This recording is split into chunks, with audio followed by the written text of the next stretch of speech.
शोध एवं अकादमिक क्षेत्र में भारतीय भाषाओं को लेकर विमर्श के रूप में था।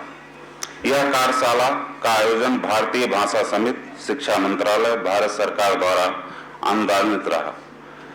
कार्यशाला में विभिन्न क्षेत्रों, प्रदेश, विभिन्न विश्वविद्यालयों, महाविद्यालयों से आए हुए प्रतिभागी ने अपने शोध पत्र पढ़े। लगभग 50 से अधिक शोध पत्रों का वाचन हुआ। लगभग 95 लोगों ने इसमें प्रतिभागी रहे। यह सब इतने 3 दिवसीय में संपन्न हुआ। कार्यशाला का उद्देश्य प्रतिभागियों को भारतीय भाषाओं के प्रयोग तथा उनके लेखन को किस प्रकार एकेडमिक लेखन तथा शोध में शामिल किया जाए। हिंदी ही नहीं, हिंदी के अलावा चाहे वो अवधी हो, चाहे भोजपुरी हो, चाहे तमिल हो, कोई भी क्षेत्रीय भाषा जो भारतीय भाषा को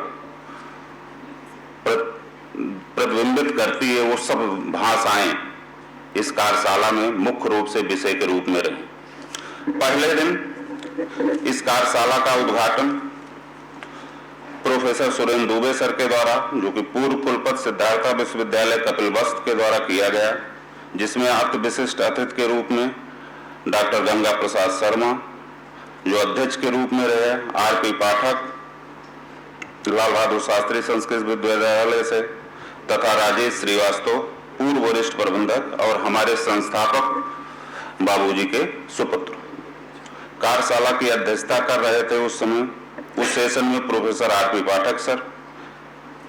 कार्यशाला के प्रथम दिन 2 मार्च को उद्घाटन के उपरांत प्रथम तकनीकी सत्र में प्रोफेसर दुबे द्वारा उच्च शिक्षा में भारतीय भाषाओं का प्रयोग तथा भारत के स्वतंत्रता संग्राम में हिंदी तथा स्थानीय भाषाओं का क्या प्रभाव रहा।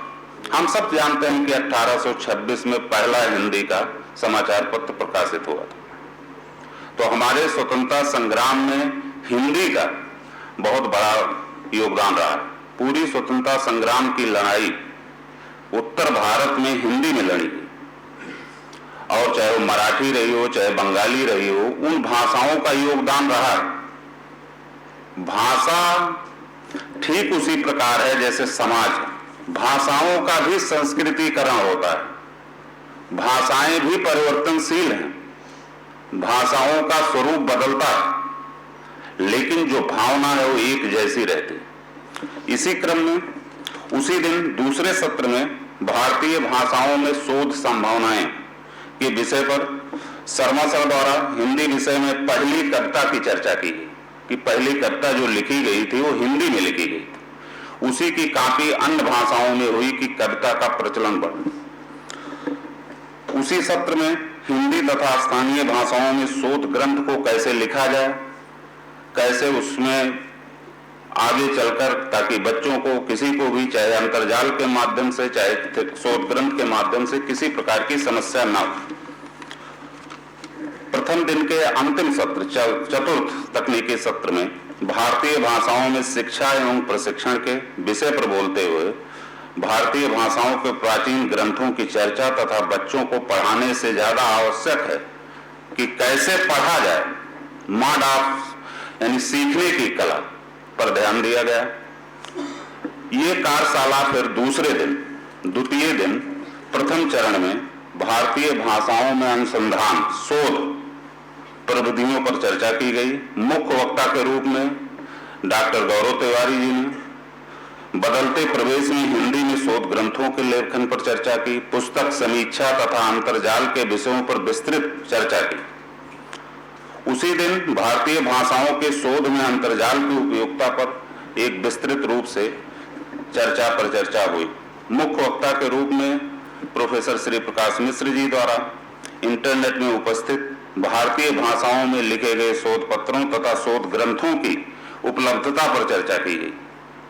इसके साथ ही इन्होंने पुस्तकों से विमुख होने की स्थिति को अंतर्जाल के उपयोग के संदर्भ में रेखांकित किया कि कैसे हम सब किताबों से दूर हो रहे हैं, मोबाइल, कंप्यूटर, इंटरनेट, गूगल की मदद ले रहे हैं। दूसरे ही दिन तीसरे सत्र में पुस्तकों की समीक्षा एवं लेखन पर विचार विमर्श किया गया, जिसमें मुख्य वक्ता के रूप में डॉक्टर गंगा प्रसाद शर्मा ने पुस्तक समीक्षा विभिन्न पहलुओं से अवगत कराया।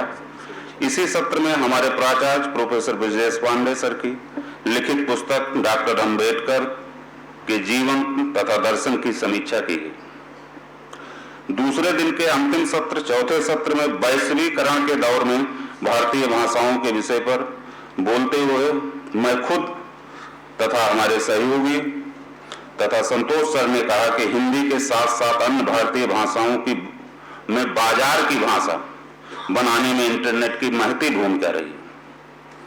उन्होंने इंटरनेट के संयमित उपयोग पर बल देने की बात। आज तीसरे दिन के प्रथम सत्र में डॉक्टर समरेन मिश्र द्वारा अपनी प्राचीन भाषा क्षेत्रीय भाषा को कैसे सजाया जाए, कैसे संवारा जाए, कैसे संरक्षित किया जाए, इन बातों पर बल दिया गया।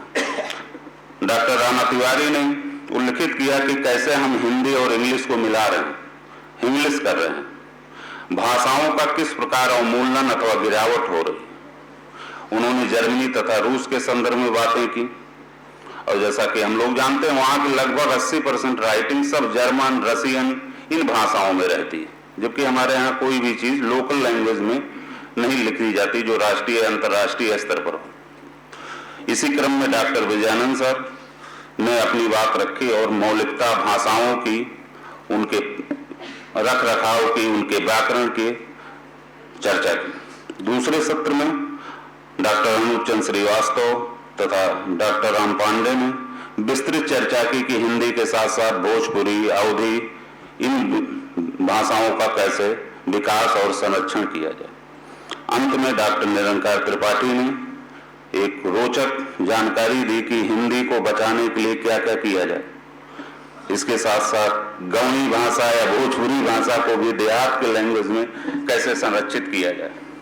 तो हमारी इस कार्यशाला में जो त्रिदिवसीय थी न 95 प्रतिभागियों ने भाग लिया, 50 से अधिक शोध पत्रों का वाचन हुआ, दर्जन भर शोध पत्र पढ़े गए। यह कार्यशाला 3 दिन के लिए थी। आप सबकी उपस्थिति, सबका सहयोग सराहनीय रहा।